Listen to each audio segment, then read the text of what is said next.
Welcome to a virtual webinar that is part of the series of virtual webinars organized by the World Muslim Communities Council.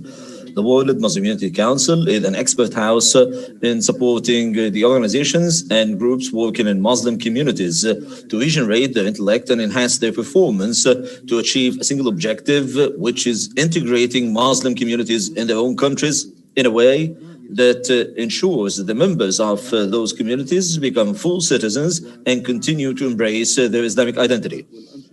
This series of virtual webinars organized by the World Muslim Communities Council focuses on the multiculturalism and the multi-religious concepts and adopting the values of tolerance and dialogue and belonging to one's homeland. Today, we have with us Sheikh Nuruddin. We have with us Sheikh Nuruddin Al-Tawil, the Imam from Belgium, who will tell us about the basics of coexistence and peaceful coexistence in the communities where we live. We will start shortly. نعم طبعا الشيخ نور الدين الطويل هو Sheikh Nuruddin is an imam and a sheikh and a prominent speaker in Belgium. He is the chairman of the Muslim community in Belgium and the deputy chairman of the Cultural Islamic Council in Brussels. And he is the founder of New Muslims Center and participates in the interfaith dialogue at the level of Europe. Please, Sheikh Nuruddin Tawil, accept our greetings, and the floor is yours, please. In the name of Almighty Allah, the compassionate, the merciful, and peace be upon Prophet Muhammad and all his family members and companions and followers. I would like to welcome all of you and to welcome all those who watch us. I would like to send my warmest regard to the World Muslim Communities Council in particular, and I would like to thank them very much. I would like to thank the World Muslim Communities Council for hosting this series of webinars. I was born in Belgium, and maybe my Arabic is not as good as it should be, but God willing, I will do my best to deliver the message as clearly as possible. The key objective is to deliver the message and to benefit from one another's experience. Coexistence is very important because it's one of the ways that peoples and nations get to know one another globally. Of course, I was raised and I grew up in this community in Belgium. It's a multi-religious, multicultural community. It has different ethnicities. I was born and I live the concept of coexistence here. I was born in Belgium and I live in Belgium. The message of Islam is a message of coexistence. Almighty Allah sent prophets and messengers to all nations and to all peoples with the objective of worshipping Almighty Allah. And after Prophet, peace be upon him, moved on to Medina to establish the Muslim state in Medina, he found in Medina Jews and Christians and followers of different faiths. And therefore, he gave them the rights and made them have their own rights and responsibilities. And he coexisted with them in the best possible manner. And we see that Prophet, peace be upon him, taught us that we should accept to live with those who adopt a different religion. And we should be keen on peaceful coexistence with them. All of us have been created from, please forgive me for this noisy voice in the background. All prophets lived in peace with other people. They exercised certain professions and they practiced certain professions. They did not live in isolation in the hermits away from the entire world. No, they lived with the community. They coexisted with the community. They used to eat and live in the community, and they lived with the poor and with the rich and coexisted completely with the entire community. That is why an imam and a sheikh has to live with the people, live among the community members. This is the real concept of da'wah, how to live with all people in the community, not to isolate yourself in a mosque and be different from others. You should not be different from others. You are just like all other people. All people have the same origin. They come from the same origin, from the same parents, Adam and Eve. For Almighty Allah created all humanity from a single pair of humans, and from which all humanity was created. So all humans were created by Almighty Allah, and they have joint values, and they have to live with a sense of dignity without any discrimination among them. This is based on the concept that humans have human dignity, regardless of their religion or ethnicity or any other elements. As the members of the community, they all are more like a single family, and they have certain rights and obligations. As Allah said, we have honored the children of Adam. So the children of Adam received honor from Almighty Allah. So Almighty Allah honored them. So there is no room for hatred, and we should deliver the message of Islam, the message of peace and love. We cannot deliver this message if our hearts are filled with hatred and rejection of others. How can we become role models in our conduct, in our behavior, in the way we deal with each other, in the way the approach we deal with one another? So we, all of our prophets have been pure and peaceful. They never hurt anyone.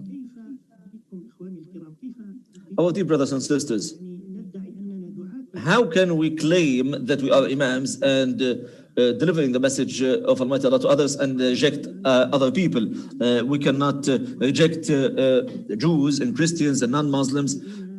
If we reject them, how can we call to the path of Almighty Allah? So we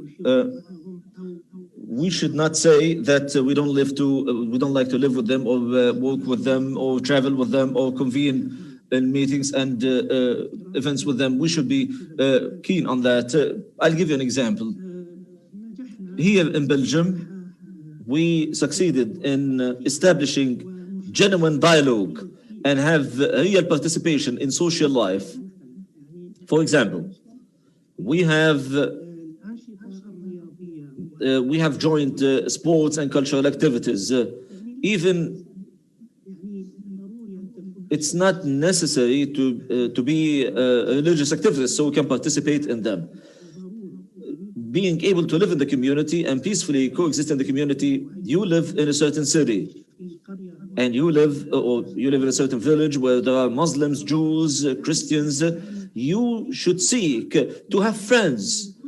You should seek to have friends from all walks of life and from all religions. You should be able to assist them. You should be able to help them. If you are a role model to them, they will say, this individual is unique. He has great moral values. He has a great deal of patience and compassion and love for good. For example, there's the suburb society that focuses on cleaning streets and finding some solutions to the problems that we have in the suburb. And we have daily activities. We have open days. Maybe a street goes for a certain activity and everyone would give out some food, and we would have a small party to get to know one another among the neighbors and be generous to one's neighbors, or even to travel with them, or to participate in a cycling contest or a fishing society, or participate in a sports club or a sports group for football or for basketball, or travel with those members, different members of the community. This is how we can obtain peaceful coexistence. The problem that we face here sometimes is that some people live in isolation, or they reject to integrate in the community. They reject to live with others. We find suburbs where we have only Muslims or people from Muslim origins, from Pakistan or from Somalia or from Morocco and Turkey and Germany. They gather in a single suburb. All of them gather in a single suburb. And this, of course, Of course, I'm not making any generalizations here, but some people, in some cases, we have some newcomers to the city, and they don't know the laws of this country, and they do not respect the rules of cleanliness and public order. So all of them live in a single suburb, and this distorts the image of Islam and Muslims. Even if we have 10 mosques in that suburb, in a single mosque, in a single street, we may have 3 mosques. A mosque for the Moroccans and Kurds, a mosque for the Albanians, a mosque for the people coming from Afghanistan or Afghani Muslims, and another mosque for the Somali Muslims and Asian Muslims, and so on. Why do we have this discrimination?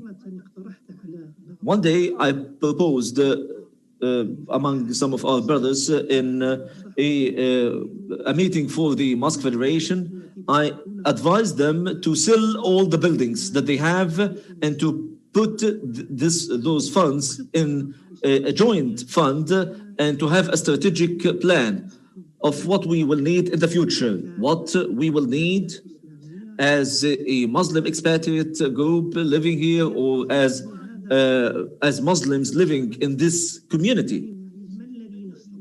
What can we offer to the local community?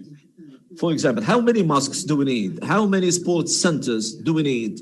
How many centers do we need for young people?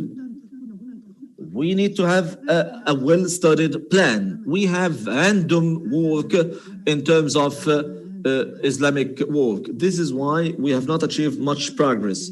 Thank God there are benevolent individuals and there are donors and there are beneficiaries from all of these donations, but we don't have a unified strategy. A mosque is established and it conducts a fundraiser and gathers a huge amount of money. But how is that money spent? Where does it go to?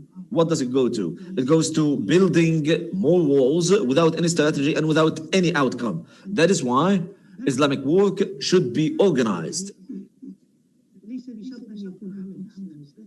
It should not be purely Islamic work. It should also include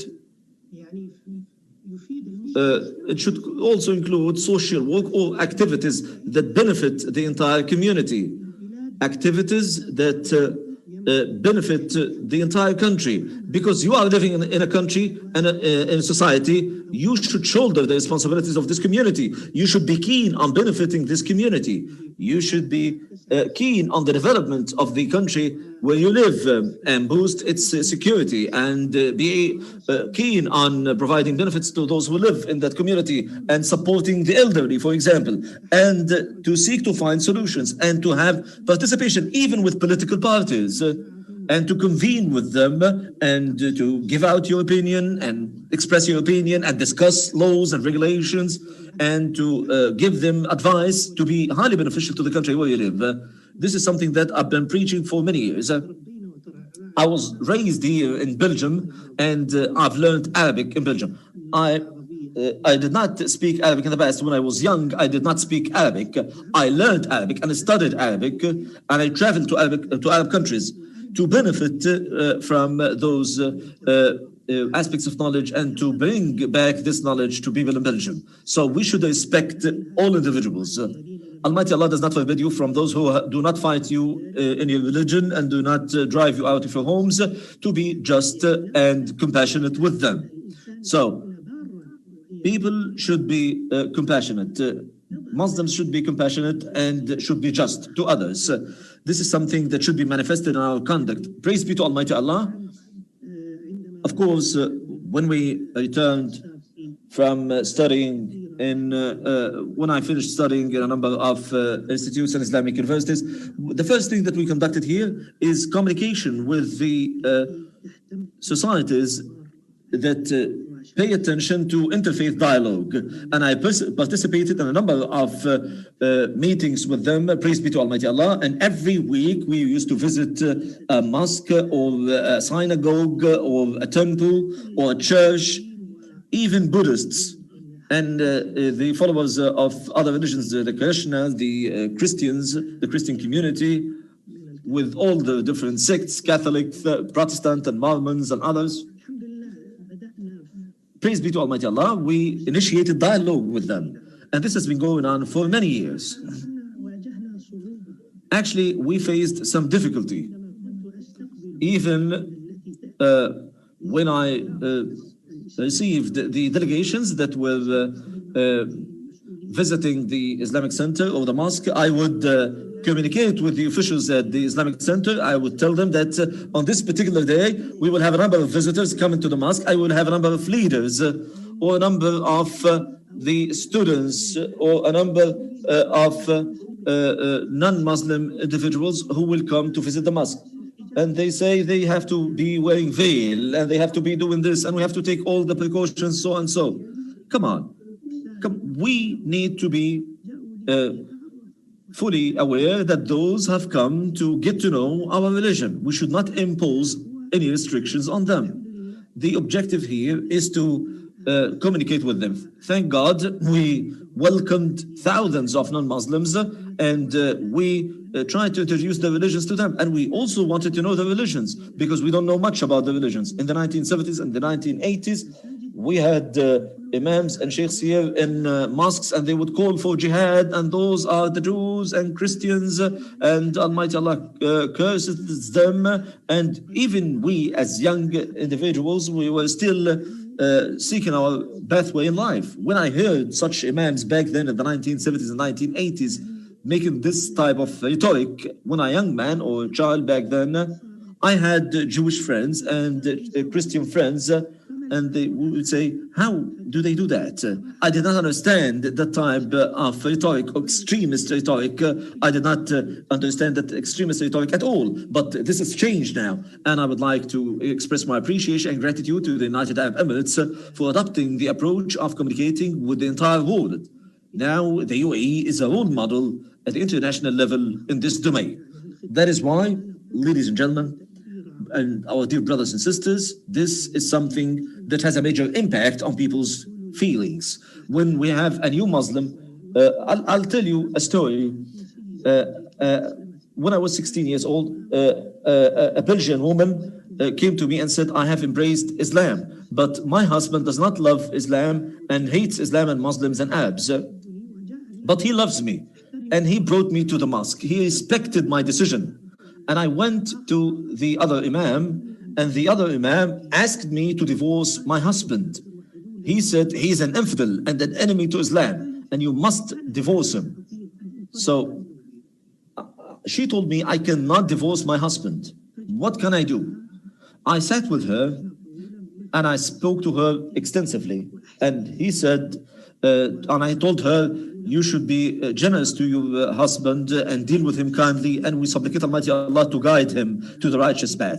A few weeks later, and by email, she sent me a thank you email and saying that I would like to thank you very much for what the piece of advice you offered me. And thank God, my husband embraced Islam and converted to Islam. So many years later, even her children who were aged 20 and 21, 2 years later, they converted to Islam. Her daughter married a Muslim young man, and her son married a Muslim young woman. And now she has Muslim grandchildren. And now we have a center for new converts to Islam. So I keep saying that the rhetoric and the religious rhetoric that we use must be balanced and rational. Unfortunately, we have failed to project the proper image of Islam. Everyone here projects the image of Islam according to their own culture. We have a Turkish Muslim who is projecting Turkish culture, and a Pakistani Muslim is projecting the Pakistani culture, and so on and so forth. All of them are unhappy with the statements made by Macron, and every one of them is using harsh words against those statements of Emmanuel Macron. But you shouldn't do that. You should be a role model. You should use disciplined language. You should be a role model in your ethical values and in your religion, in the cultural domain, in the artistic domain, in the business domain, in the field of worship. you should be a role model. If you do that, everybody will follow in your footsteps. That is why, my brothers and sisters, coexistence is highly important in our religion. Our religion is a great religion. But our misunderstanding of this religion in some cases, and according to one's own experience, some people really isolate themselves from the community. They live in isolation and they don't interact with anyone except Muslims or Muslims like them. Racism is widespread everywhere. There are those who are proud of their tribe. There are those who are proud of their ethnicity. There are those who believe that they are better than others because of their ethnicity. Prophet Muhammad, peace be upon him, taught us that we should be compassionate and love good for everyone and wish good for everyone to all people from all ethnicities, regardless of their skin color, because the most honored among you in front of Almighty Allah is the most pious one. So that is why we should be dealing with others in a very proper manner and compassionate manner, because we live with them and we live among them. And we should be keen on assisting the people and helping the people with whom we live. Someone may say, how come you live with infidels, with unbelievers? You will never enter paradise. Praise be to Almighty Allah. How can someone say something like that? This is a strange rhetoric. My dear brothers and sisters, this is the message that I deliver to you. We should be keen on invoking da'wah and sending out the message of da'wah. Yet we should have awareness of modern sciences, and we should change our conduct and our approach. We should be role models to others. You are a sheikh or an imam. It does not mean that you necessarily have to wear the traditional Islamic garb and lock yourself in your mosque and stay only at the mosque and give sermons only. No, you should interact with others, even with those who hate you.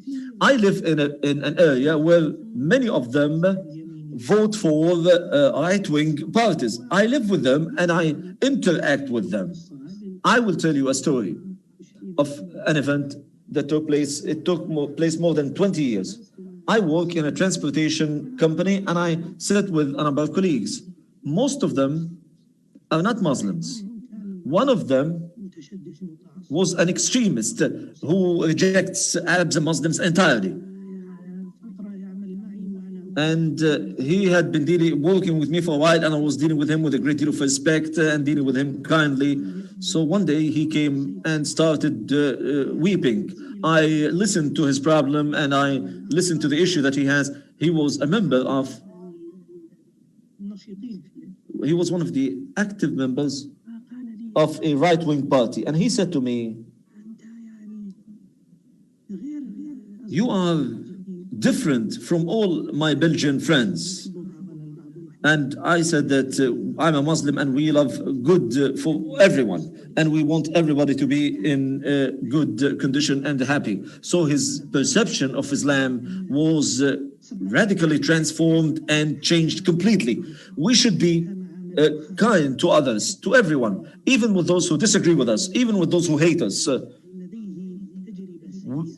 All those who have had a bad experience, or maybe some of them had a negative experience with someone. Maybe a Muslim stole their money, or abused them, or stole their property, or harmed them in a way or another. Of course, unfortunately, there are many of those Muslims who do not abide by the laws, and so those individuals who have had a negative experience with a Muslim have a wrong perception of Islam, and we need to correct that misconception.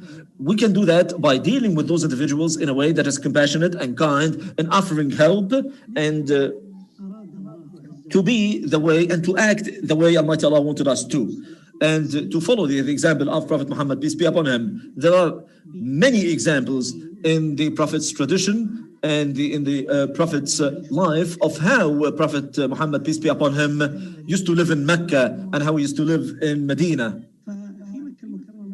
In Mecca, Prophet Muhammad faced many aggressions and many problems and many difficult situations. How did he act during those difficult situations? We need to build the society of peace, a society full of love and compassion. Yet, our participation should be an active one in the community. We should have active participation in the community. We found that many individuals say, oh, you are Muslims, so you claim that you embrace many values, but your conduct show otherwise or reveal otherwise. There are societies and mosques. I sat with one of the senior accountants who has a large accounting office in Belgium. He said to me, I have heads of mosques coming to me, and when I ask them about the income of the mosque, and I see that there are certain problems, and I see that they lie, they cheat.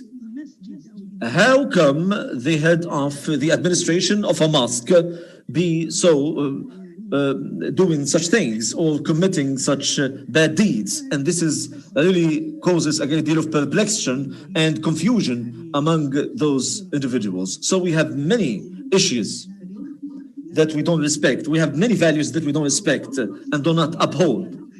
That is why we should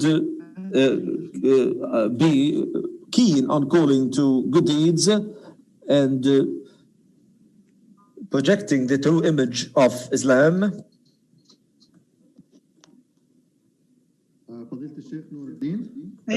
Your Eminence, Sheikh Noureddin, sorry, we have had internet connection was interrupted. Sorry, please go on. That's why we have only 3 minutes, and we'll complete our lecture in 3 minutes. So the objective here is to be doing good deeds and helping others. I live in a city where we have a large number of Orthodox Jews. They are wearing the traditional Jewish clothes, and they have more than 13 schools, and their schools are considered hardline schools and extremist schools. They have many temples. Even those Jews, we have a good relationship with them. And we have joint elements and common grounds with them.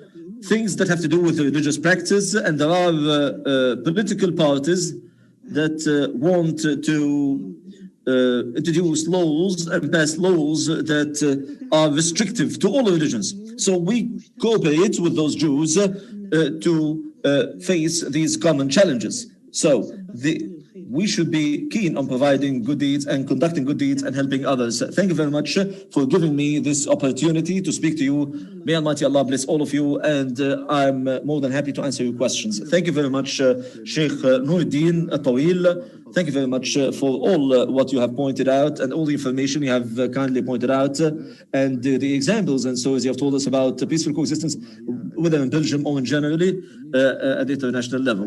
And what are the prerequisites for ensuring that we have a tolerant community, or to shape a community that is full of tolerance and hope?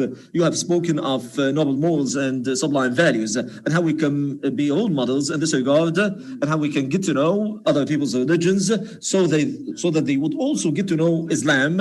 And you have pointed out of the need for peaceful coexistence among all religions and all ethnicities. You have spoken about the experience of mosques, or how mosques express a certain ethnicity or a certain background. We should ask a question here. Actually, don't you have a strategy to address this issue in Belgium or in Europe in general? Because we are talking about the experience of peaceful coexistence, but there are segmentations, as we see. Do you have a strategy? Does the Muslim community in Belgium have a certain strategy to address this point, to boost peaceful coexistence? Yes, we do have a strategy, even with the government entities.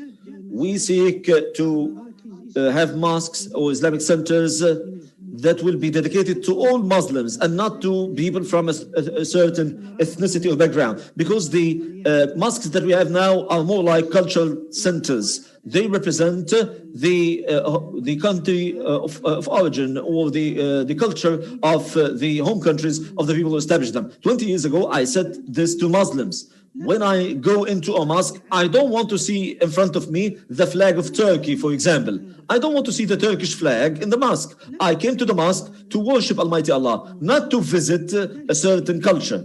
So this is a problem that we have in Belgium. We have mosques that are funded by Turkey, and the imams in those Turkish mosques are appointed by Turkish authorities. And they spread a Turkish and an Ottoman culture. So, for example, we have in Belgian mosques, we have had a major issue in this regard, and we have had a major discussion about the educational curricula taught in those mosques. Those educational curricula were prepared in Turkey. So how come they are taught in Belgium? We are Belgian Muslims. How come we find our students going to those mosques and those learning there, studying Turkish history? Here we are Belgian Muslims. We are not Turkish Muslims or any other Muslims. So we have a strategy to collaborate with the executive authority here, and because there are influences by different countries that want to hijack the values of Muslims in the West. So we need to have genuine Muslims. We are also dealing with a large number of Muslims who come. We have a large number of Belgian Muslims who come from Belgian origin. They say, we are Muslims, we love Islam, and we love our own culture. We love the traditions of our own country, as long as they are not in contradiction with Islam. That's what we want. So there's a strategy. God willing, we'll be implementing it. I have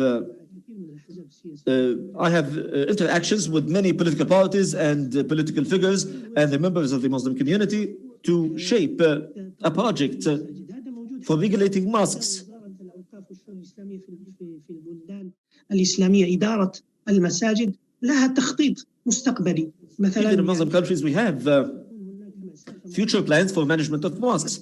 Even mosques, there has to be a certain distance between mosques, and there are rules for safety and security, and ensuring that we have a safe distance for encompassing the total number of Muslims, and not to disturb people living around the mosque, whether by going out late or by leaving the mosque late at night. So we need to regulate all the affairs of Muslims here in Belgium. We have 1 million Muslims in Belgium. So we have a large number of Muslims. We have more than 350 mosques that need to be regulated and organized. And God willing, we will be working on regulating them and enhancing them and changing them in a way that makes them have a bright future. But of course, we are facing different ethnicities and different ideas and even different sects. So this is a major challenge for Muslims in Belgium to be able to organize their own affairs and to make sure that the key and primary objective for future generations is to have this kind of proper management. The officials of mosques are just have a limited mentality. They just want to remain in charge of the mosque and to serve their own agenda or implement the agenda of their home countries. So this is something that causes many ramifications for future generations. Now we see that Muslims are not comfortable in mosques. They see that their imams are not speaking in their own language. They don't understand their own language. They don't understand their own culture. Many things and many issues that need to be addressed. Thank you very much, Sheikh Nuruddin. The ethical values are the encompassing element that has the values of compassion and loving good deeds and being benevolent and participation in all the cultural and social activities and coexistence with all religions. These are the elements that shape the framework for peaceful coexistence with all countries of the world. The last question is, can you give us some examples? You have spoken about Jews and your experience in dealing and peaceful coexistence with Jews and people from other religions. Can you give us an example of how you peacefully coexisted with Muslims and non-Muslims in Belgium, and some realistic examples or some examples from reality, examples from our own reality?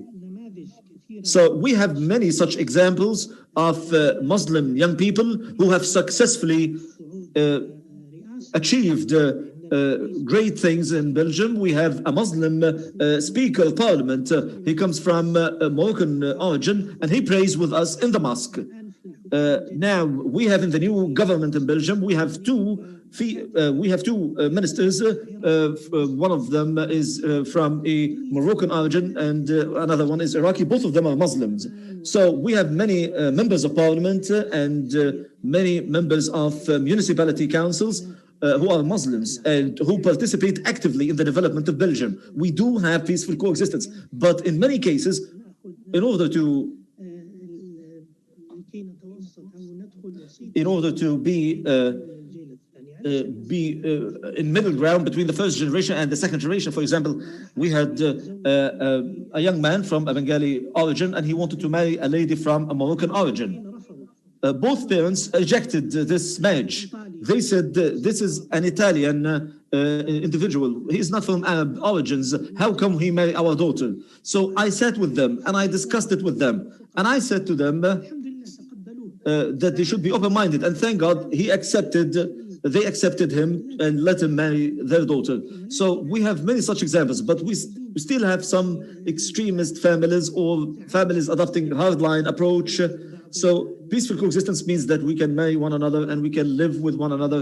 And we see Islamic shops, for instance, that have high quality products and provide high quality services and products. So even non-Muslims come to those shops and those stores. They buy their own goods, whether we're talking about meat or any other products, and they see that Muslims are clean and they are keen on quality and they pay attention to all of these elements. So up till now, even some stores are not paying the proper attention to the laws and regulations of the country in terms of observing cleanliness and paying taxes and being well committed to the law. So we have many examples of peaceful coexistence and successful role models of Muslims in Belgium, whether in the field of medicine and in the field of caring for the elderly and other instances of peaceful coexistence, that Muslims are actively engaged in them. We don't have a negative outlook. We have a positive outlook, and we see many positive contributions from Muslims. In Livon, the cultural city, we have a mayor, a Muslim mayor. His name is Muhammad. It's one of the largest cities in Belgium. If you see the mayor, Muhammad, he is a successful mayor. It's a scientific cultural city which has an international reputation, and the mayor is a Muslim who successfully manages this city, and his ethical values are very sublime and are excellent role model. He represents an excellent role model of who bears the name of our beloved Prophet Muhammad. So we need to see more such examples. We need to see Muslims taking the lead and not Muslims in jail or selling drugs or distorting the image of Islam. We want to see Muslims becoming role models to others in such domains, and thank God we have such examples and we are successful in this regard. Thank you very much. Thank you very much, Sheikh Nuruddin. This has been a highly appreciated lecture and a highly informative one.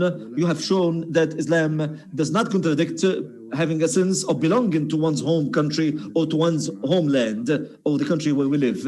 And this is something that the World Muslim Communities Council seeks to achieve among all Muslim communities globally. I hope if you have a written lecture, please send us this lecture.